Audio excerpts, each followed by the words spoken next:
আসসালামু আলাইকুম, সবাইকে স্বাগতম আমাদের নতুন একটা অধ্যায়। আজকে আমরা কোন অধ্যায় নিয়ে কথা বলবো? আজকে আমরা ফিজিক্স সেকেন্ড পার্টে অধ্যায় নাম্বার 6 অর্থাৎ জ্যামিতিক আলোক বিজ্ঞান নিয়ে কথা বলবো। এবং আমার কাছে ফিজিক্সের সবচাইতে বড় যে দুইটা অধ্যায় মনে হয় তার মধ্যে এটা একটা। আরেকটা অধ্যায় কোনটা? আরেকটা হচ্ছে অধ্যায় নাম্বার 4, ওইটাও ভ্যাস্ট এবং এই অধ্যায়টা কিন্তু হিউজ। ঠিক আছে, আমরা এই অধ্যায়ে অনেকগুলো টপিক নিয়ে কথা বলবো, অনেকগুলো লেকচার হবে আমাদের। সো এই টপিকগুলো বলে থাকি, একটু খেয়াল করো কি লেখা আছে এগুলা। প্রথমে আমরা কথা বলবো হচ্ছে আমাদের প্রতিসরণাঙ্ক নিয়ে, তারপর আছে স্নেলের সূত্র, আমরা সবাই জানি, সংকট কোণ বা ক্রান্তি কোণ বা ক্রিটিক্যাল অ্যাঙ্গেল। এরপর আসে আমাদের আপাত গভীরতা ও প্রকৃত গভীরতা কনসেপ্টটা। অতঃপর আসবে ছায়ার দৈর্ঘ্য, তার মানে শ্যাডোস লেন্থ। এই প্রথম পাঁচটা পার্ট কিন্তু আমাদের বইগুলোতে খুব গুছানো নাই, তাই আমরা এই পাঁচটা পার্টকে আমাদের লেকচারে খুবই ভালো করে ফোকাস দিব। ঠিক আছে, যেন আমাদের বই যেহেতু নাই, তারপর কিন্তু ভর্তি পরীক্ষা বলো, বোর্ড পরীক্ষা বলো, বারবারই চলে আসে, যেন আমাদের সমস্যা না হয়, আমরা খুব ডিটেইলসে কথা বলে করে নিই। এরপর এগুলো আমাদের বই দেওয়া আছে খুব ভালো করে। কি কি আছে? প্রথমে আছে আমাদের লেন্স, বা বাংলায় বললে কি হয়? পরকলা। লেন্সের বাংলা হচ্ছে পরকলা। আমি একটু স্পেলিংটা লিখে দিই। লেন্স, ইংরেজি বললে LENS, বাংলায় বললে তা হচ্ছে পরকলা। এনিওয়ে, এটা অনেকে ধরতে পারে ভাইয়াতে যে ভাইয়া স্যার জিজ্ঞেস করে যে লেন্সের বাংলা কি, তা হচ্ছে পরকলা। এনিওয়ে, এরপর আসি গলীয় তলে আলোর প্রতিসরণ। এরপর খুবই ইম্পর্টেন্ট পার্ট, লেন্স প্রস্তুতকারকের সমীকরণ, লেন্স মেকারস ইকুয়েশন। আমরা চশমা বানাই না, ওই চশমা বানানোর ইকুয়েশনটা। অতঃপর আসে আমাদের প্রিজম, বিচ্ছুরণ এবং আলোক যন্ত্র। আলোক যন্ত্রের মধ্যে কি কি আসবে ভাইয়া? এর মধ্যে মেইনলি দুই টাইপ যন্ত্র আসবে, একটা হচ্ছে অনুবীক্ষণ, একটা হবে দূরবীক্ষণ যন্ত্র। তো লিখে ফেলি, এটা হচ্ছে অনুবীক্ষণ যন্ত্র, অনুবীক্ষণ, আর একটা হচ্ছে আমাদের দূরবীক্ষণ, বা নরমালি বললে আমরা দূরবীন বলতে পারি, তাই না? এই অনুবীক্ষণের মধ্যে আবার আমাদের আরো দুইটা পার্ট আসবে, একটা হচ্ছে আমাদের সিম্পল মাইক্রোস্কোপ বা সরল অনুবীক্ষণ যন্ত্র, আর একটা হচ্ছে আমাদের জটিল অনুবীক্ষণ যন্ত্র। এটাকে অনেক সময় আমরা যৌগিক বলে থাকি। সো বলতে পারো সিম্পল মাইক্রোস্কোপ, এটা হচ্ছে কমপ্লেক্স বা কম্পাউন্ড মাইক্রোস্কোপ। আর দূরবীনের মধ্যে আমরা একটাই করব, তা হচ্ছে নব দূরবীক্ষণ যন্ত্র। ঠিক আছে, এদের মধ্যে আমরা একটাই করব, তা হচ্ছে নব দূরবীক্ষণ যন্ত্র, নব দূরবীক্ষণ যন্ত্র। আর যদি বলে থাকি এই অধ্যায়ের ইম্পর্টেন্ট পার্ট কোনগুলো খেয়াল করো। সবচাইতে ইম্পর্টেন্ট পার্ট মোট তিনটা। কোন তিনটা? লেন্সটা খুবই খুবই ইম্পর্টেন্ট, তারপরে লেন্স প্রস্তুতকারকের সমীকরণটা খুবই ইম্পর্টেন্ট, প্রিজমটাও খুবই ইম্পর্টেন্ট। আর দেখা যায় বর্তমানে, এটা আগে খুব বেশি ছিল না, বর্তমানে আলোক যন্ত্র পার্টটাও কিন্তু প্রায় চলে আসে। সো মোট হলো চারটাই, 1 2 3 4, এই চারটা পার্ট আমাদের খুব ফোকাস দিয়ে করতে হবে। আর যেন এই পার্টগুলো আমরা খুব সহজে বুঝতে পারি, তাই আমাদের এগুলো ভালো করে করতে হবে। এদের মধ্যে স্নেলের সূত্রটা আমরা সবাই জানি, এটা আমাদের একটু ফোকাস দিয়ে করতে হবে। তাহলে একটা কাজ করো, ভিডিওটা পজ করে এই টপিকগুলো লিখে নাও। এবং আমি যদি তোমাদের জায়গায় থাকতাম, আমার প্রথম কাজ হতো যেটা আমি করতাম কি, আমি এগুলো মুখস্থ করতাম আগে, যে এই অধ্যায়ে কি কি আছে আগে আমি মুখস্থ করব, তারপরে অধ্যায় শুরু করব। ঠিক আছে, সো যেহেতু তোমরা আমাদের স্টুডেন্ট, আমি এটা প্রেফার করি তোমরা কাজ করো। প্রথম কাজ হচ্ছে এই যে টপিকস গুলো, এগুলোকে লিখে লিখে ভালো করে মুখস্থ করো, যে এই অধ্যায়ে এইটা আছে, এই পার্টগুলো বেশি ইম্পর্টেন্ট। তাহলে কি হবে? পড়তে ভালো লাগবে আর কি। সো আমরা এই এতগুলো টপিকস নিয়ে কথা বলবো, এই জন্যই বলেছি অধ্যায়টা কিন্তু বেশ বড় হবে। অধ্যায়টা আমাদের অনেক বেশি লেকচারে হবে এবং অনেক ভ্যাস্ট ডিসকাশন হবে। তাহলে চলো আমরা একদম শুরু করে ফেলি আমাদের প্রতিসরণাঙ্ক থেকে। ঠিক আছে, সো ভিডিওটা পজ করে এই পার্টটা উঠায় নিও। হ্যাঁ, আমি এগুলা মুছে দিব এখন।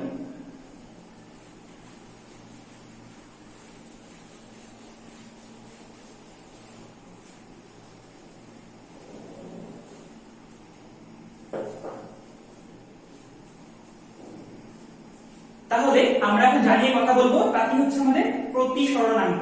আচ্ছা, প্রতিসরণাঙ্ক পড়ার আগে ছোট্ট করে বলে নিই, আমাদের আলোর ঘটনার মধ্যে আমরা মেইনলি দুইটা নিয়ে পড়ি বেশি। ঠিক আছে, আলোর অনেকগুলো ধর্ম আছে। ছোট্ট করে যদি বলি, আলোর কিন্তু প্রতিফলন হয়, প্রতিসরণ হয়, আলোর বিচ্ছুরণ হয়, আলোর অপবর্তন, সমবর্তন এবং ব্যতিচাপ হয়। কি বললাম? অনেকগুলো বললাম, একটু লিখি আমরা। হ্যাঁ, তো আলোর অনেকগুলো ঘটনা ঘটে থাকে। কি কি হয়? প্রথমত হচ্ছে আলোর প্রতিফলন, তারপরে প্রতিসরণ, প্রতিফলন, প্রতিসরণ, তারপর হচ্ছে বিচ্ছুরণ, বিচ্ছুরণ, অপবর্তন, ব্যতিচার ও সমবর্তন, ব্যতিচার ও সমবর্তন। এই এতগুলো ঘটনা ঘটে, ঠিক আছে? আমাদের সিলেবাসে সবগুলোই আছে। আলোর প্রতিফলন, প্রতিসরণ, বিচ্ছুরণ, অপবর্তন, ব্যতিচার, সমবর্তন, এই 6টা বাকি আমাদের আছে। তবে আমাদের অধ্যায় 6 এর কেসে এই প্রথম 3টা পার্ট আছে, 1 2 3, এই 3টা পার্ট অধ্যায় 6 অর্থাৎ জ্যামিতিক আলোক বিজ্ঞানে। আর এই লাস্ট 3টা পার্ট হচ্ছে ভৌত আলোক বিজ্ঞানে। সো আমরা এগুলোকে এই অধ্যায়ে পড়বো না, এগুলোকে আমরা পরের অধ্যায়ে পড়বো। এটা হচ্ছে ভৌত আলোক বিজ্ঞানের টপিকস, উপরেগুলো হচ্ছে আমাদের জ্যামিতিক আলোক বিজ্ঞানের টপিকস, জ্যামিতিক আলোক বিজ্ঞানের টপিকস। ওকে, এর মধ্যে এই প্রতিফলন পার্টটাকে আমরা খুব বেশি ফোকাস দিব না, এটা আমরা 9 যা পড়ে আসছি অলমোস্ট তাই। আমাদের ডিসকাশন মেইনলি হবে হচ্ছে প্রতিসরণ নিয়ে। আমাদের এই অধ্যায়ে অলমোস্ট 95% ডিসকাশন কি হবে? এই প্রতিসরণ নিয়ে, আর ক্ষুদ্র 5% ডিসকাশন হবে হচ্ছে আমাদের বিচ্ছুরণ নিয়ে। সো এর ইংরেজি কি? রিফ্রাকশন। এটা ছিল আমাদের রিফ্লেকশন, ঠিক আছে? আমি লিখে দিচ্ছি একটু, এটা হচ্ছে আমাদের রিফ্লেকশন, রিফ্লেকশন, এটা হচ্ছে রিফ্রাকশন, রিফ্রাকশন, ঠিক আছে? সো দেখতে কিন্তু সেমই লাগে, রিফ্লেকশন, রিফ্রাকশন, ঠিক আছে? আমাদের ডিসকাশন মেইনলি হবে কি নিয়ে? এই রিফ্রাকশন নিয়ে। এনিওয়ে, সো একটু ছোট্ট করে বলে দিই আমাদের এই যে প্রতিসরণ কাকে বলে, তাই না? প্রতিসরণের সংজ্ঞাটা কি ছিল মনে করি, একটু মনে করি। ধরো দুইটা মাধ্যম, ঠিক আছে? দুইটা মাধ্যম, সাপোজ এটা হচ্ছে আমাদের এয়ার, বায়ু মাধ্যম, এটা হচ্ছে আমাদের সাপোজ ওয়াটার বা পানি মাধ্যম, এবং একটা আলোক রশ্মি বায়ু থেকে পানিতে যাচ্ছে। সো এই হচ্ছে আমাদের আলোটা এভাবে পড়লো, আর আমাদের কাজ অবশ্যই হবে তীর দিয়ে দেখাবো আমি যে আলোটা কই থেকে কই যাচ্ছে, এটা অবশ্যই তীর দিয়ে দেখাতে হবে। সো ধরি আলোটা এয়ার থেকে ওয়াটারে যাবে, তো আমি তীর দিয়ে এর ডিরেকশন বুঝালাম। এখন এই যে দুই মাধ্যম, এদের বিভেদ করছে না এই তলটা, দেখো এই যে তলটা হবে, ঠিক আছে? এটা তো আমাদের যখন সাইড থেকে দেখি বলে মনে হচ্ছে কি একটা রেখা, বাট প্র্যাকটিক্যালি চিন্তা করলে ধরো পানির একটা তল, উপরে গেছে আমাদের বাতাসের একটা তল আছে, এদের যে তলটাকে পৃথক করছে, যেই তলটা বায়ু এবং পানিকে পৃথক করছে, ওই তলকে বলা হয় বিভেদ তল। তো এটা কি হবে? বিভেদ তল হবে না আসলে ভাইয়া? এটাই হবে আমাদের বিভেদ তলটা। সো বলতে পারো এটা হচ্ছে আমাদের বিভেদ তল। একটু লিখে নিই আমরা, বিভেদ তল। খেয়াল করো, সো মনে করো আলোক রশ্মি এয়ার থেকে ওয়াটারে যাচ্ছে, তারা এই পয়েন্টে আপতিত হলো, এই পয়েন্টে পড়লো, মানে আশাটাকে বলা হয় আপতিত হওয়া। তাহলে এই রশ্মি কি বলবো? এটা হচ্ছে কি, এই রশ্মিটা আসছে না, এটাকে বলা হবে আপতিত রশ্মি। এটাকে বলা হবে কি আমাদের আপতিত রশ্মি, আপতিত রশ্মি, বা ইংরেজিতে বললে এটাকে বলা হয় incident angle, incident angle, incident রশ্মি, তো রে, এটা ইনসিডেন্ট রে, ঠিক আছে? সো এই হচ্ছে আমাদের আপতিত রশ্মি, এটা হচ্ছে আপতন বিন্দু, আপতন বিন্দু, এটা কি বিভেদ তল। একটা কাজ করি, আমরা এই বিভেদ তলের উপর একটা লম্ব আঁকাই, বিভেদ তলের উপর একটা লম্ব আঁকাই। এটা কি বলা হয় আসলে? অভিলম্ব। এটা কি বলা হয় থাকে তোমাদের? অভিলম্ব। আর ইংরেজি কি? ইংরেজি নরমাল। খুব সুন্দর তাই না? নরমাল। অভিলম্বের ইংরেজি হচ্ছে নরমাল। সো এই হচ্ছে আপতিত রশ্মি, তারপর এই পয়েন্টটা হচ্ছে আমাদের আপতন বিন্দু, এই ছিল বিভেদ তল, এই হচ্ছে বিভেদ তলের উপরে অঙ্কিত অভিলম্ব। এখন আমরা অবশ্যই পড়ে আসছি ছোটবেলা, যখন আলোক রশ্মি ঘন থেকে হালকা থেকে ঘন যায়, হালকা থেকে ঘনতে গেলে অভিলম্বের দিকে বাঁকে, আর ঘন হতে হালকাতে গেলে অভিলম্ব হতে দূরে বাঁকে। আমরা দেখবো আস্তে আস্তে। খেয়াল করো, এখানে কি হচ্ছে? এয়ার এবং ওয়াটার, আমরা অবশ্যই জানি এয়ার হচ্ছে কি হালকা মাধ্যম, আর ওয়াটার হচ্ছে আমাদের ঘন মাধ্যম। আমরা কি জানি? হালকা থেকে ঘনতে গেলে আলো ওই বাঁকে, অভিলম্বের দিকে বাঁকে। একটু মিলে কি, হ্যাঁ একটু লিখে নিই। মনে রাখো, আলোক রশ্মি হালকা থেকে ঘনতে গেলে অভিলম্বের দিকে বাঁকবে, অভিলম্বের দিকে, অভিলম্বের দিকে বাঁকে। আর ঘন হতে আলোক রশ্মি হালকাতে গেলে অভিলম্ব হতে দূরে যায়, অভিলম্ব হতে দূরে বাঁকে। ব্যাপারটা কি রূপ একটু খেয়াল করেন, যদি আমার সেকেন্ড মাধ্যমটা না থাকতো, যদি আমার ওয়াটার না থাকতো, আলো কি যেত আলো সরল পথে যেত। তখন আলোর কোন পথে যাওয়ার কথা? আলোর যাওয়ার কথা হচ্ছে এই পথে না, এই ডট ডট দেওয়া পথে। কিন্তু কি বললাম, আলোক রশ্মি হালকা থেকে ঘনতে গেলে অভিলম্বের দিকে বাঁকে, তার মানে আমরা এখন মোটামুটি এই দিক হয়ে যাবে। এই হচ্ছে আমাদের প্রতিসরিত রশ্মি। এটা ছিল আপতিত রশ্মি, এটা হচ্ছে প্রতিসরিত রশ্মি। সো একটু লিখে নিই, এটা হচ্ছে আমাদের প্রতিসরিত রশ্মি, সরিত রশ্মি। তোমাদের মধ্যে ম্যাক্সিমামই এই পার্টটা খুব ভালো করে জানো, বাট তারপরও যদি কোনো একজন না জেনে থাকে তার জন্য আমরা একটু ডিটেইলসে ব্যাখ্যা দিচ্ছি, আর কিছু না। আর একটু খেয়াল করো, এই কোণটাকে বলবো আমরা কি? আপতন কোণ। এটাকে বলবো আমরা প্রতিসরণ কোণ। আর একটা কথা খুবই খুবই ইম্পর্টেন্ট, সো এটাকে আমরা স্টার দিয়ে লিখি। লিখো, কোণ মাপা হয় অভিলম্বের সাথে। আই রিপিট, কোণ মাপা হয় অভিলম্বের সাথে। লিখে দিতে পারো, কোণ মাপা হয় অভিলম্বের সাথে। আমি লিখে দিচ্ছি, কোণ পরিমাপ করা হয়, কোণ পরিমাপ করা হয় অভিলম্বের সাথে, অভিলম্বের সাথে। ঠিক আছে, আমরা কিন্তু কোনোদিনই এই কোণ নিব না, এই কোণ নিব না, কিংবা এই কোণ নিব না। কোণ অলয় হবে কত? এই রশ্মি আর অভিলম্বের মধ্যে। সো এটা আমাদের একটা ইম্পর্টেন্ট খেয়াল করতে হবে। এই পার্টটা যদি আমরা ভুল করি, পুরো ডিসকাশন ভুল হয়ে যাবে। তাই এই সিম্পল পার্টগুলো কিন্তু আমাদের, এই সিম্পল বাট বেসিক পার্টগুলো ভুল করা যাবে না। কোণ মাপতে হবে অবশ্যই অভিলম্বের সাথে। এনিওয়ে, সো এই হচ্ছে আমাদের কোণ। এটাকে কি কোণ বলবো আমরা? আপতন কোণ। আর আপতন ইংরেজি কি ছিল? ইনসিডেন্ট, তাই না? সো আপতন কোণ কি হবে? Incident angle. সংক্ষেপে আমরা আই লিখি। এই ছিল প্রতিসরিত রশ্মি, এই কোণ হবে প্রতিসরণ কোণ। তাই reflecting angle, refracting angle, reflecting angle, তাই এখানে কি আমি আর লিখি। বুঝে গেল কেন আমরা ছোটবেলা থেকে এখানে আই লিখতাম, কেন আর লিখতাম? আই ফর ইনসিডেন্ট, এখানে r for reflective, refractive angle. আর ইন কেস অফ প্রতিফলন তখন কি ছিল? তখনকার আই ছিল বা তখনকার আর ছিল, তখনকার ক্ষেত্রে আর ছিল হচ্ছে আমাদের রিফ্লেকশনের জন্য, আর এখনকার আর হচ্ছে রিফ্রাকশনের জন্য। ওকে, যাই হোক, সো এই পার্টটা আসলে আমরা বুঝতে পারলাম, তাই না? খুব সিম্পল পার্ট ছিল। এখন ভাইয়া এই যে আমরা প্রতিসরণ করতেছি, এর আমরা 90 পড়ে আসছিলাম, মেইনলি দুইটা ফর্মুলা আছে। প্রতিসরণের ফর্মুলা কয়টা? দুইটা। আমরা এখান থেকে দেখে ফেলি। সো একটু লিখো ভাইয়া, প্রতিসরণের ফর্মুলা, প্রতিসরণের সূত্র, প্রতিসরণের সূত্র। ফার্স্ট ল একটু লিখি, লিখেন। প্রথম সূত্র হচ্ছে কি? দেখো, প্রথম সূত্র বলে আপতিত রশ্মি, প্রতিসরিত রশ্মি আপতন বিন্দুতে দুই মাধ্যমের বিভেদ তলের উপরে অঙ্কিত অভিলম্ব একই সমতলে থাকে।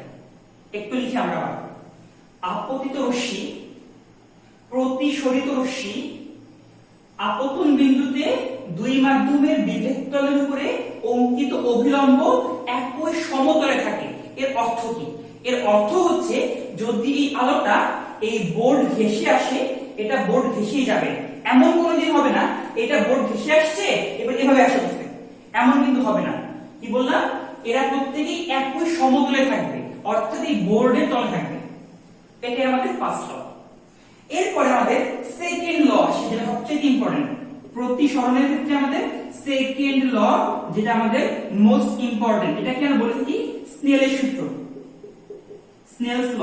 ঠিক আছে, স্নেলের সূত্র একটু লিখে নিন, এটা কি বলতো একটু আমরা লিখে নিই।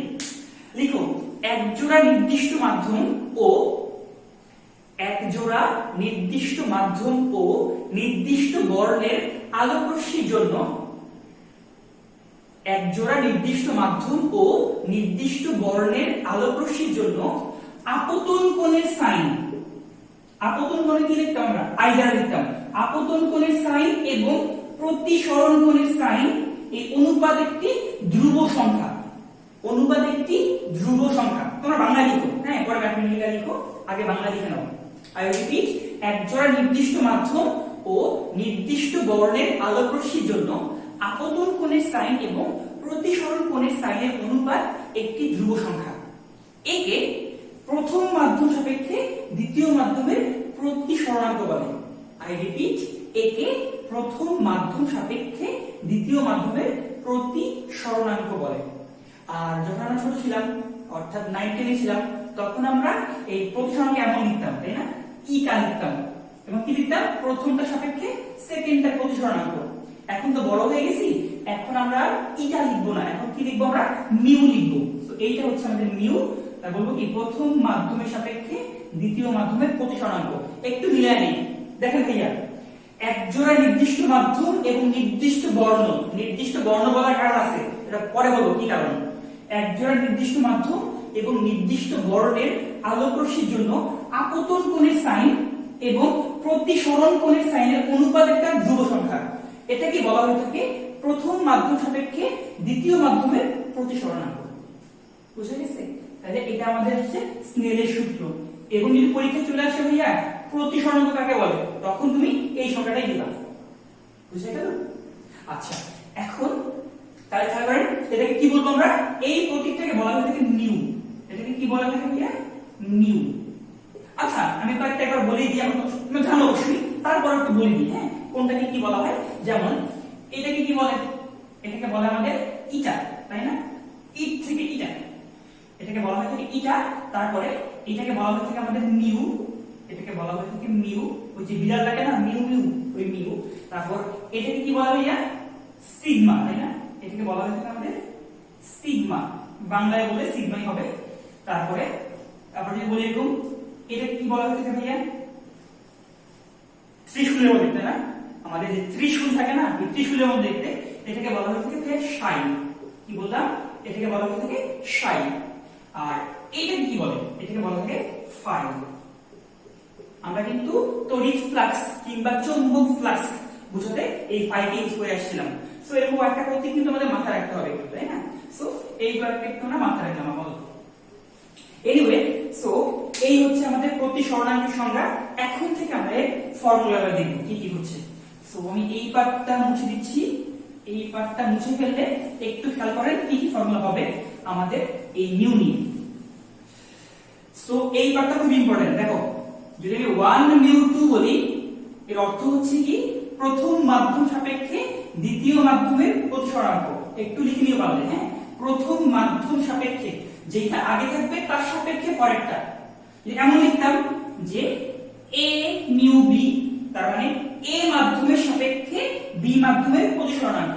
যদি আমি এখানে কিছুই না লিখতাম, শুধু b লিখতাম, কিছুই নাই মানে বাই b বলে এখানে শূন্য আছে, তখন তুমি বলতা শূন্য মাধ্যমের সাপেক্ষে b মাধ্যমের প্রতিসরণাঙ্ক।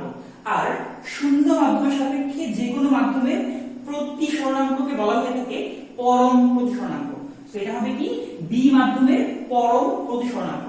আই রিপিট, যদি কিছু না থাকে বা শূন্য থাকে, দুই ক্ষেত্রে কি হবে, এটা হচ্ছে শূন্য মাধ্যমের সাপেক্ষে b মাধ্যমের প্রতিসরণাঙ্ক। আর শূন্য মাধ্যমের সাপেক্ষে যে কোনো প্রতিসরণাঙ্ককে বলা হয়ে থাকে, যে কোনো প্রতিসরণাঙ্ককে বলা হয়ে থাকে তার পরম প্রতিসরণাঙ্ক। আর মনে রাখবো আমরা, যে কোনো মাধ্যমের পরম প্রতিসরণাঙ্ক অর্থাৎ শূন্য মিউ এনি মাধ্যম, এটা অবশ্যই গ্রেটার দেন অর ইকুয়াল 1 হবে। ঠিক আছে? মানে 1 থেকে কখনো ছোট হতে পারে না। শূন্য মাধ্যমের সাপেক্ষে অন্য মাধ্যমের প্রতিসরণাঙ্ক কত হবে, 1 থেকে অবশ্যই কি হবে, বেশি বা মিনিমাম 1 হতে হবে। 1 তার ক্ষেত্রে হয়, অনেক ক্ষেত্রে আমরা ফর এয়ার, বাতাসের জন্য 1 বলে থাকি। ওকে, এনিওয়ে, তাহলে টাইমস থেকে মনে রাখতে হবে এটা। এখন আমরা এখানে ফর্মুলা চলে আসি যে a1 মিউ 2 এটা মানে কত। এটা ভাঙলে এমন আসবে, হ্যাঁ, এটাকে ভাঙলে আমরা 9 এ পড়ে আসছিলাম অবশ্যই। 1 মিউ 2 কে ভাঙলে এমন আসে যে mu 2 divide by mu 1, mu 2 divide by mu 1, অর্থাৎ শূন্য মাধ্যমের সাপেক্ষে দ্বিতীয় মাধ্যমের প্রতিসরণাঙ্ক ডিভাইড বাই শূন্য সাপেক্ষে প্রথম মাধ্যমের। বা তুমি শূন্য না বলে অন্য যে কোনো মাধ্যম বলতে পারো। তাই আমি একটা কাজ করি, আমি এখানে a লিখে দিই যে এনি মাধ্যম, এনি মাধ্যম, এটা শূন্য মাধ্যম হতে পারে, অন্য যে কোনো মাধ্যমও হতে পারে। এরপরে শুধুমাত্র এই একটা কেন্দ্রে 2 উপরে হবে, বাকি সবগুলা কেন্দ্রে 1 উপরে। যদি বলতাম এই 1 মিউ 2 মানে কত, এটাকে বেগের মাধ্যমে দেখাও, এটা এমন আসতো, প্রথম মাধ্যমে আলোর বেগ ডিভাইডেড বাই সেকেন্ড মাধ্যমে আলোর বেগ। এটা কি আবার দেখা যায়, দেখো তো, আমরা তো অবশ্যই পড়ে আসছি যে ভাইয়া v ইকুয়াল টু কত হয় f ল্যামডা তরঙ্গের বেগ, তাহলে ফল আলো c কত হবে f1 ল্যামডা 1, c হবে কত f1 ল্যামডা 1, c2 কত হবে ভাইয়া f2 ল্যামডা 2। তবে মনে রাখবো আমরা f হচ্ছে উৎসের বৈশিষ্ট্য, f হচ্ছে কি উৎসের বৈশিষ্ট্য, তথা উৎস চেঞ্জ হলে f চেঞ্জ হয়, উৎস চেঞ্জ না হলে f চেঞ্জ হয় না। তার মানে একটা আলো যদি এয়ার থেকে পানিতে আসে উচ্চতা চেঞ্জ হয় না, মাধ্যম চেঞ্জ হয়েছে, মাধ্যম চেঞ্জ হইলে কম্পাঙ্ক চেঞ্জ হয় না। তাই f1 যে কথা f2 একই কথা, তাই তুমি একবার এটাকে কেটে লিখতে পারো বা আমরা একবার মুছে দিয়ে যাবে। সো f1 f2 বাদ দিয়ে সিম্পলি ল্যামডা 1 বাই ল্যামডা 2 লেখা যাচ্ছে। শুধু তাই না, তুমি একটা কাজও করতে পারো, এখানে তুমি এই পার্টটাকে একটু এখানে যেহেতু উল্টা করে এই পার্টটাকে উল্টা করে লিখো 1 বাই এমন লেখা যায় না যে mu1 by mu1 by mu2। এখন বলেন তো এটাকে আমরা কি বলতে পারি, যেহেতু a mu b হচ্ছে mu b by mu a, so উল্টা করে বলা যায় mu b by mu a কত হয় a mu b। সো এটাকে কি আমরা বলতে পারো 1 বাই। এরপর দেখো আমরা চাইলে কিন্তু এই পার্টটাকে এখানে উল্টা করে বসাতে পারতাম, কিভাবে একটু দেখি আমরা, এটা ছিল mu2 বাই mu1, তাহলে এমন লেখা যায় না যে ভাইয়া 1 বাই mu1 বাই mu2, এমন তো লেখা যায় তাই না, এই যে লেখা যাচ্ছে। এখন খেয়াল করেন একটু, যখনই mu a by mu b ছিল এটা আমরা কি বলতে পারতাম, এমন না যে যে b এর সাপেক্ষে a এর প্রতিসরণাঙ্ক, তার মানে উপরে যেটা বসে সেটা কিন্তু এখানে লাস্টে বসতেছে, সেটা আমরা ইউজ করব এখানে। দেখো এটাকে এমন লেখা যায় না 1 বাই উপরে যেটা আছে সেটা আমি লাস্টে লিখব, তাই 2 এর সাপেক্ষে 1। তো এই হচ্ছে আমার এতগুলো ফর্মুলা শুধুমাত্র প্রতিসরণাঙ্কের জন্য। তাহলে আমরা এটাকে বক্স করি, এই পুরো পার্টটা একদম ভালো করে মুখস্থ করে ফেলবো। তাই আমরা লিখে ফেলতে পারি এটা হচ্ছে আমাদের TTM, টানা টানা মুখস্থ। ওকে, এটা কিন্তু ভুলে গেলে হবে না, এটা আমাদের TTM, টানা টানা মুখস্থ রাখতে হবে। তাহলে ছোট্ট করে বলি, খেয়াল করো কোনটা কি ছিল। 1 mu2 হচ্ছে প্রথম মাধ্যম সাপেক্ষে সেকেন্ডটার প্রতিসরণাঙ্ক, তা হবে যে কোনো মাধ্যমের সাপেক্ষে 2 নাম্বারটার প্রতিসরণাঙ্ক এবং ওই একই মাধ্যমের সাপেক্ষে আবার 1 নাম্বারটার প্রতিসরণাঙ্ক। বাট আমরা ম্যাক্সিমাম টাইম করব কি 1 mu2 বলতে mu2 বাই mu1 লিখব, অর্থাৎ সেকেন্ড মাধ্যমের পরম প্রতিসরণাঙ্ক ডিভাইডেড বাই প্রথম মাধ্যমের পরম প্রতিসরণাঙ্ক লিখব। এটাই কত হবে c1 বাই c2, অর্থাৎ প্রথম মাধ্যমে আলোর বেগ বাই দ্বিতীয় মাধ্যমে আলোর বেগ, এটাই হবে lambda 1 বাই lambda 2 বা আলটিমেটলি 1 বাই 2 mu1।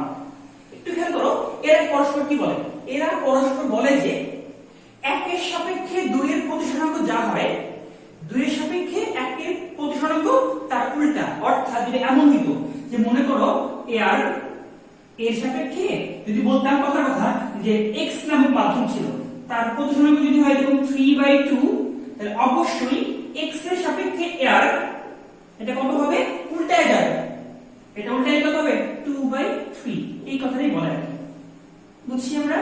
আচ্ছা, যদি এই পার্টটা বুঝে থাকি আমরা আরো কিছু জিনিস মনে রাখবো।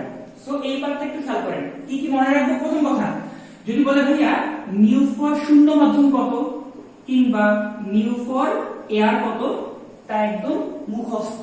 কত হবে 3/, তা কত হবে সিম্পলি 1। যদি বলা হয় ভাইয়া মিউ ফর ওয়াটার পানির ক্ষেত্রে কত, তা হবে 4/3, বা এটাকে এমন এক ক্ষেত্রে এমনও লিখতে পারি প্রায় 1.33। কিন্তু আমরা জানি 4/3 মানে আসলে কত, এটা মানে আসলে 1.3333 আপ টু ইনফিনিটি। তাই 1.33 কিন্তু ফুল অ্যাকুরেট হচ্ছে না, একটু মান বাদ যাচ্ছে। এনিওয়ে, এরপরে যদি বলা হয় মিউ ফর গ্লাস কত, গ্লাস তা কত হবে 3/2 তথা 1.5। এই তিনটা মান আমরা খুবই ভালো করে মনে রাখবো, ঠিক আছে। এই তিনটা আমরা একদম মুখস্থ করে ফেলবো। স্যাররা বললে তো অবশ্যই ইউজ করবো, প্রশ্নে বলি প্রশ্নে যা দেওয়া থাকবে প্রশ্নে যদি বলতে দেবো কথা কথা প্রশ্নে বলা আছে mu for glass equal to 5, তুমি 5 ইউজ করবা। আর প্রশ্নে না বললে দেন তুমি 10 ইউজ করতে পারো। ওকে, এরপরে আমাদের তো এগুলো মুখস্থ করতে হতেই পারে হবে, এর সাথে আমাদের বিভিন্ন ভর্তি পরীক্ষার এমসিকিউর জন্য আরো দুইটা মান মুখস্থ করতে হবে। এক হচ্ছে আমাদের মিউ ফর আমাদের কেরোসিন কত, কেরোসিন তেলের ক্ষেত্রে প্রতিসরণ কত, কেরোসিনের জন্য কত, আর লাগবে হচ্ছে মিউ ফর আমাদের ডায়মন্ড বা হীরক, হীরক বলো বা হীরা বলো যাই বলো, এদের ক্ষেত্রে আমাদের মিউ গুলো মুখস্থ করতে হবে। যেমন ফর কেরোসিন এই মানটা হয় অলমোস্ট 1.44, ফর হীরক মানটা আসে 2.47। ঠিক আছে, এগুলো আমরা নরমালি মুখস্থ করি না, বাট আমি বললাম মুখস্থ করে রাখো, তোমার কনফিডেন্সও বাড়বে, পরীক্ষা আসলে তো কথাই নেই। ওকে, তাই আমাদের এই পার্টগুলো আপাতত একটু মুখস্থ করে রাখতে হবে। তাহলে ভাইয়া ভিডিওটা পজ করে দেখো তুমি এই অবধি বুঝতে পারছো কিনা, তারপর আমরা বিভিন্ন এক্সাম্পল সলভ করি। চলো তাহলে আমরা দুই একটা এক্সাম্পল সলভ করে ফেলি। প্রথমে একদম সহজ একটা এক্সাম্পল, প্রথমে একদমই সিম্পল একটা এক্সাম্পল বলা আছে, একটু লিখেন যে ভাইয়া গ্লাসের ক্ষেত্রে বা কাচের ক্ষেত্রে প্রতিসরণাঙ্ক 3/2 হলে কাচে আলোর বেগ কত? কাচের প্রতিসরণাঙ্ক দেওয়া আছে 1.5 বা 3/2, তাহলে কাচের মধ্যে আলোর বেগ কত? আলোর বেগ in glass medium equal to what? Okay, তাহলে দেখেন এটা আমরা কিভাবে সলভ করব বা আমরা ম্যাথটা কিভাবে করতে পারি একটু ভালো করে খেয়াল করো। হ্যাঁ, এটা আমরা একটু ভালো করে খেয়াল করি কিভাবে এটা আমরা করব। সো খুবই সিম্পল ব্যাপার, কার কার সম্পর্ক? আমাদের মিউ এবং বেগের সম্পর্ক না? একটু খেয়াল করো তো, এই দেখো মিউ, এই ছিল বেগ, এদের সম্পর্কটা কেমন জানি? যখন 2 থাকে এখানে 1 হয়, যখন 1 থাকে 2 হয়, তার মানে কি পরস্পর ব্যস্তানুপাতিক। তো বুঝতেই পারতেছো 2 থাকলে 1 হবে, 1 থাকলে 2 হবে। সো বলতেই পারো mu for glass by mu for air কত হবে? উল্টায় যাবে ভাইয়া। So c for air by c for glass, g থাকলে এ থাকলে জি, কাজ শেষ। দেখেন ভাইয়া মিউ জি কত ছিল ভাইয়া? 3/2, mu for air 1, C for air মুখস্থ আমাদের 3 লক্ষ কিলোমিটার পার সেকেন্ড বা 3 into 10 to the power 8 metre per second divided by C in glass. So ultimately C in glass থেকে নিয়ে আসি, সি ইন গ্লাস হচ্ছে 3 into 10 to the power 8 divided by এটা কত ছিল? 3/2। তার মানে সলভ করলে এই 3 কাটা গেল, 2 উপরে চলে আসবে, তথা 2 into 10 to the power 8 metre per second, 2 lakh kilometre per second. বুঝতে পারতেছো কত স্পিড? শূন্য মাধ্যমে বেগ কত হয়? 3 লক্ষ কিলোমিটার পার সেকেন্ড, আর কাছের মধ্যে 2 lakh kilometre per second. Anyway, তার মানে এই হচ্ছে সিজি এর ভ্যালুটা। আর বইয়ে পড়ে কি অনেকগুলো আমাদের অ্যাডমিশনের বইয়ে কি করে যে এটাই হচ্ছে একটা শর্টকাট। হ্যাঁ, অবশ্যই এটা শর্টকাট। যদি এরকম বলা হয় ভাইয়া যে যে কোনো মাধ্যমে আলোর বেগ কত? সি ইন এনি মিডিয়াম কত হবে দেখো তো? এই যে 3 into 10 to the power 8, অর্থাৎ বলতে পারো সি ইন শূন্য মাধ্যম ডিভাইডেড বাই এই যে 3/2 ছিল ওই মাধ্যমের প্রতিসরণাঙ্ক। সো এটা একটা শর্টকাট। তবে আমরা যেন না বুঝে শর্টকাট মুখস্থ না করি। শর্টকাট মুখস্থ করা ভালো, তবে তোমার যদি বেসিক্সটা ক্লিয়ার থাকে দেন মুখস্থ করো, নো অফেন্স। বা যদি বেসিক্স ঠিক না থাকে তুমি পরে মুখস্থ করবে। ওকে, সো আশা করি আমরা এই সিম্পল একটা ম্যাথ বুঝতে পারলাম। তাহলে ভিডিওটা পজ করে এই ম্যাথটা তুলে নাও, আমি এই পাঠটা একটু মুছে দিচ্ছি।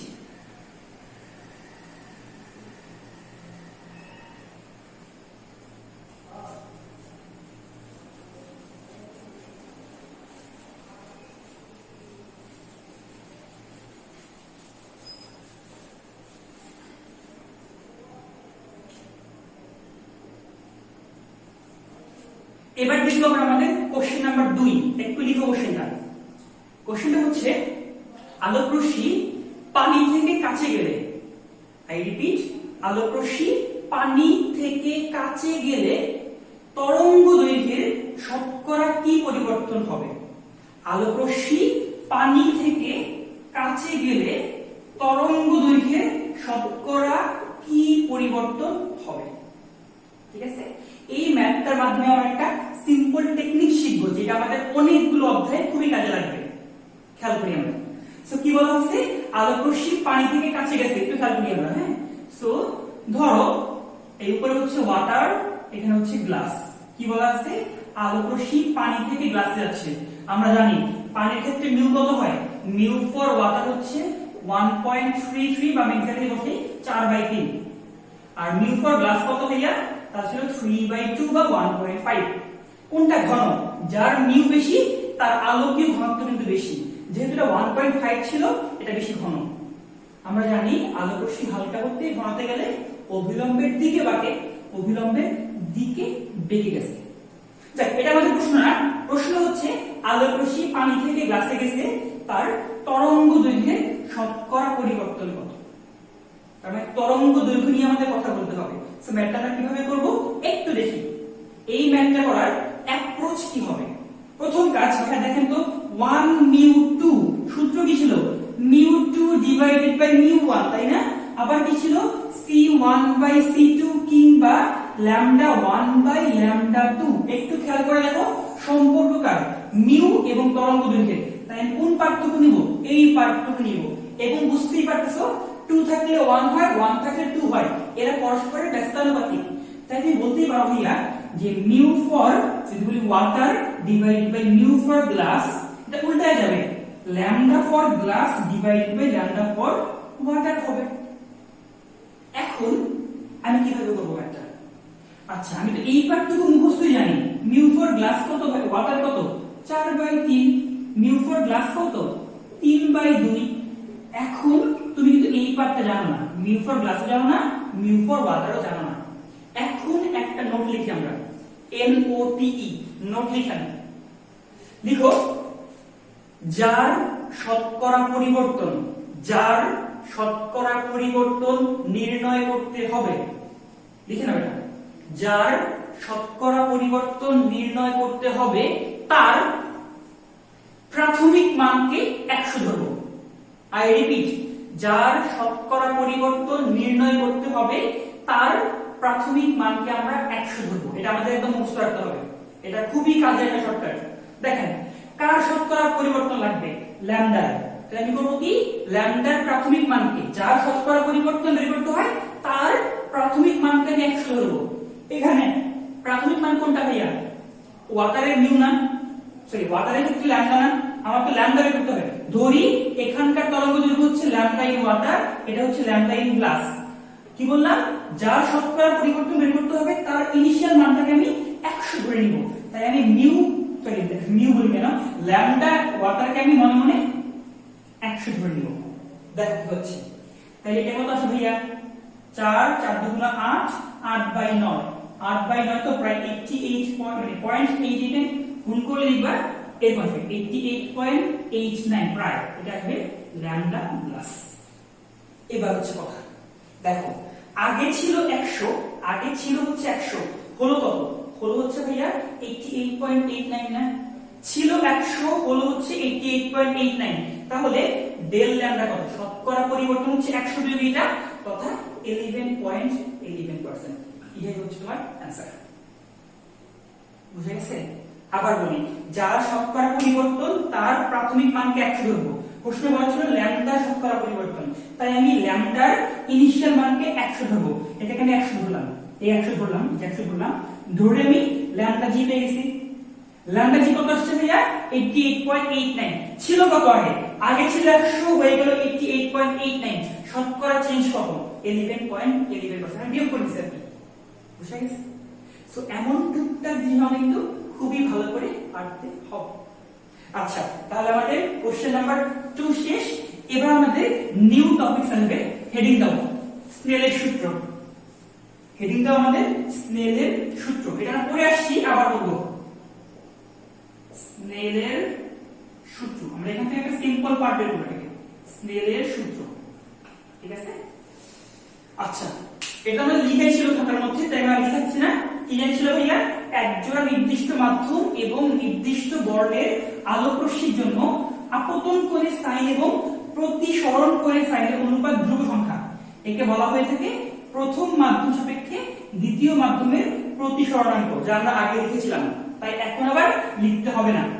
তো মনে করো এই আমাদের 1 নাম্বার মাধ্যম, যেই মাধ্যমের পরম প্রতিসরণাঙ্ক μ1, এই আমার 2 নম্বর মাধ্যম যার পরম প্রতিসরণাঙ্ক μ2, এবং এই হচ্ছে আমাদের আপতন কোণ।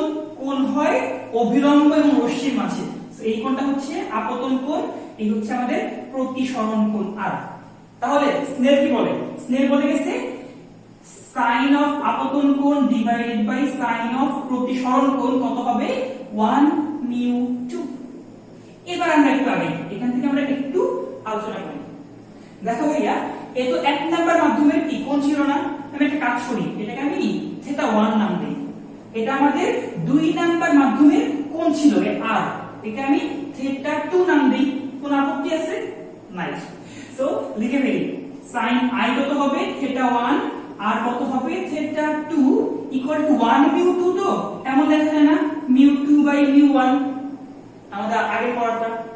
এভাবে আর গুণ করেন, আর গুণ করলে কত আসে? μ1 sin θ1 is equals to μ2 sin θ2। এটা কি বলা হয়? General form of Snell's law বা স্নেলের সূত্রের সাধারণ রূপ। এটা ইউজ করা খুবই সহজ। কি বললাম? এটাকে বলা হয় স্নেলের সূত্রের সাধারণ রূপ। এটাকে আমরা ইউজ করব। কিভাবে ইউজ করব? খুবই সিম্পল। দেখো, তুমি যে কোনো এক মাধ্যম নিবা, ওই মাধ্যমের কোণে, ওই মাধ্যমের মিউ ইনটু ওই মাধ্যমের কোণের সাইন হবে অন্য মাধ্যমের মিউ ইনটু অন্য মাধ্যমের কোণের সাইন। আই রিপিট, তুমি যে কোনো একটা মাধ্যম নিবা, ওই মাধ্যমের প্রতিসরণাঙ্ক এবং যে কোণ থাকবে ওই কোণের সাইন ইকুয়াল টু হবে অন্য মাধ্যমের প্রতিসরণাঙ্ক এবং সেই মাধ্যমে কোণের সাইনটা। এটা ইউজ করা বেশি সহজ। আচ্ছা, এটা ইম্পর্টেন্ট দেখবো, অনেক বেশি দেখবো, ঠিক আছে? এবার একটা হেডিং দাও, নিউ পার্ট লিখো। লিখো হচ্ছে ভাইয়া নোট, লিখো নোট। নোট লিখো হচ্ছে ভাইয়া বিচ্যুতি। নোট হচ্ছে ভাইয়া বিচ্যুতি। আমরা এই বিচ্যুতিকে লিখবো আপাতত ডেল দ্বারা, ঠিক আছে? বিচ্যুতিকে আমরা লিখবো, এই অধ্যায়ে লিখবো ডেল দ্বারা। এটাকে বলা হয় ডেল্টা, হ্যাঁ, ডেল্টা। এনিওয়ে, সো লিখেন, এটা আমাদের সংজ্ঞা, পরীক্ষাতে আসবে না, আমাদের সংজ্ঞা। লিখো, আলোকরশ্মির যে পথে যাবার কথা, আলোকরশ্মির যে পথে যাবার কথা ও যে পথে যায়, এদের মধ্যবর্তী কোণটি বলা হয়ে থাকে বিচ্যুতি। আই রিপিট, আলোকরশ্মির যে পথে যাবার কথা ও যে পথে যায়, এদের মধ্যবর্তী কোণটি বলা হয়ে থাকে বিচ্যুতি। ব্যাপারটাকে এরকম দেখি আমরা। সো মনে করো, এই হচ্ছে আমাদের আপতন কোণ আই, এই হচ্ছে প্রতিসরণ কোণ আর। যদি আমার 2 নাম্বার মাধ্যম না থাকতো, আলো কোন পথে যেত? আলো একদম সরল পথে যেত, তথা মোটামুটি এই পথ আলো ফলো করত। তাহলে খেয়াল করবে একটু, আলো যাওয়ার কথা এই পথে, যাওয়ার কথা এই পথে, আলো গেল হচ্ছে এই পথে, যাবার কথা এই পথে, আসছে এই পথে। তাহলে বিচ্যুতি কি ছিল? যে পথে যাবার কথা এবং যে পথে যায় উহাদের মধ্যবর্তী কোণটাকে বলা হয় বিচ্যুতি। তো একটু খেয়াল করো, এই কোণ যদি আই হয়, এই আই কোণের বিপরীত কোণ কোনটা? এটাই না আসলে, এটা কিন্তু আমাদের আই হবে। সেই আই ইকুয়াল টু কি আছে? আই ইকুয়াল টু হচ্ছে আর প্লাস ডেল্টা। যেহেতু পরস্পর বিপরীত কোণ, আমরা বুঝতেই পারতেছি আই ইকুয়াল টু কত হবে? আই ইকুয়াল টু হবে আর প্লাস ডেল্টা। এখান থেকে তুমি বলতে পারো বিচ্যুতি হচ্ছে i minus r, i minus r. এখন এখন অনেক ক্ষেত্রে যদি আমাদের আলো ঘনভর্তি হালকাতে যেত, তখন কিন্তু আমার আরটা বড় আসতো। যদি আলোকরশ্মি ঘন মাধ্যম থেকে হালকা মাধ্যমে যেত না, এটা আর বড় আসতো। তাই আমরা নরমালি ডেল বলতে বুঝবো কি? আই এবং আর এর পার্থক্য, আমরা মড দিব, তাহলে আর ভুল যাবে না। তাই বিচ্যুতি কত হবে? অলওয়েজ আপতন কোণ এবং প্রতিসরণ কোণের পার্থক্য। ওকে, তাহলে আশা করি আমরা এটাকে মনে রাখতে পারবো, এটাকে আমরা মনে রাখবো। তাহলে ভিডিওটা পজ করে এই ছোট্ট পার্টটাকে তুলে নাও। চলো একটা एग्जांपल করি। একটা एग्जांपल লিখি আমরা। লিখো, আলোকরশ্মি বায়ু থেকে, আলোকরশ্মি বায়ু থেকে 30 ডিগ্রি কোণে পানিতে আপতিত হলে, আলোকরশ্মি বায়ু থেকে 30 ডিগ্রি কোণে, বায়ু থেকে 30 ডিগ্রি কোণে পানিতে আপতিত হলে বিচ্যুতি কত? ব্যাপারটা কিরকম দেখেন। এই আমাদের আলোকরশ্মি বায়ু থেকে অর্থাৎ এয়ার থেকে ওয়াটারে আপতিত হচ্ছে আর এই কোণ দেয় কত 30 ডিগ্রি। তাহলে বিচ্যুতি কত? সো এয়ার থেকে ওয়াটারে যাবে, বুঝতেই পারছো হালকা হতে ঘন যাচ্ছে, অবিলম্বের দিকে বাড়বে। সো এই পথে যাওয়ার কথা, এই পথে আসছে। প্রশ্ন হচ্ছে এই বিচ্যুতি কত। চলো আমরা ট্রাই করি। একটা কাজ করো, ভিডিওটা পজ করে নিজেরা ট্রাই করো। তোমরা পারলে অবশ্যই ভালো, না পারলে আমি করে দিচ্ছি। আচ্ছা, তো খেয়াল করেন একটু, আমাদের ডেল কত হবে, ঠিক আছে? আমরা সবাই জানি সূত্র কি ছিল, ডেল ইকুয়াল টু হতো আই এবং আর এর পার্থক্য। প্রশ্ন মতে আই দেয়া ছিল আপতন কোণ 30 ডিগ্রি। সো আর পেয়ে গেলে আমাদের কাহিনী শেষ। আর আর কিভাবে পাবো? জাস্ট ইউজিং স্নেলের সূত্র। কিভাবে দেখেন, প্রশ্ন মতে ওই যে আমাদের যে কোনো এক মাধ্যম নিব, ওই মাধ্যমের মিউ ইনটু ওই মাধ্যমের কোণের সাইন। তো খেয়াল করেন, একটু খেয়াল করে ভালো করে। আমরা এবার স্নেলের সূত্রটা প্রথমবার অ্যাপ্লাই করতেছি, স্নেলের সূত্রের সাধারণ ভাষাটা অ্যাপ্লাই করতেছি। সো যে কোনো এক মাধ্যমের মিউ ইনটু ওই মাধ্যমের কোণের সাইন, সাইন 30 ইকুয়াল টু অন্য মাধ্যমের mu, so mu for water into ওই মাধ্যমের কোণের সাইন। কোন কোনটা হবে?